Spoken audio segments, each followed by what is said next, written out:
Basically, it's a project where we research about our family. I got to learn a lot, like my family tree, and at the end you make a scrapbook, and it was really fun. I liked it a lot. At Carolina Day, there are certain projects that they're kind of landmarks, or the touchstone projects of the Carolina Day experience. In the 6th grade, it's the Family History Project. Kids look forward to it. They're a little bit nervous about it, but they love to do it, and when they're done, they keep it and look back at it. It's researching their family history, family culture. There's recipes and stories and photographs, and it's a really great opportunity for these kids to get in touch with their family and their position in the family and where their family came from. An almost as important part is the research aspect. They learn to research, and they have to sit down one-on-one with family relatives and compile good questions, and they do research online, and then they compile this information into a product that truly it stays in the family for years. For my oral history, I interviewed my grandpa, who's in World War II.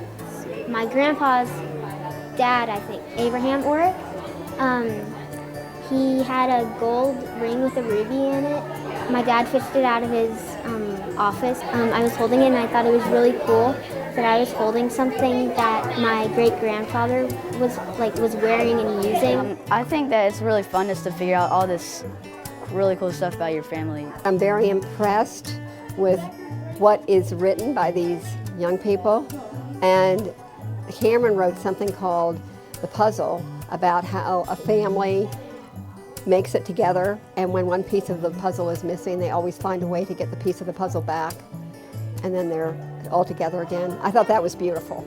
So one of the reasons why this is a great fit for 6th grade is because it's the beginning of their middle school career, and we know that they're developing a sense of who they are as individuals.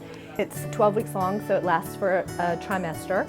There are 12 projects, 9 of which they do some guidance from us in school, and then the other 3 they do at home independently. There is a real difference in their writing from the beginning of the project to the end, because they have not only written 12 pieces, they've also rewritten and revised and edited and polished and made better in a relatively short time frame, so that they really get some good experience.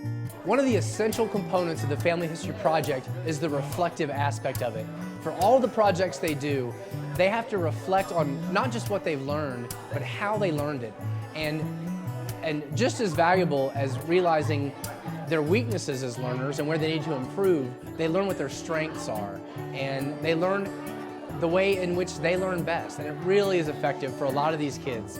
So the Family History Project is about the family aspect of it, but just as much it's about the reflection on who these students are as learners. I remember it was like a really cool experience because you heard about it a lot in the lower school, and then it taught me like a lot about time management and how to like handle projects, which you like really use a lot in the high school and in upper grades. So it was a really good like stepping stone. There is such a sense of pride and accomplishment from all the kids as they bring their projects in and they share them, and the parents get to see the other students' books. And it's just it's a fun day and a real true celebration of a great thing that they've accomplished.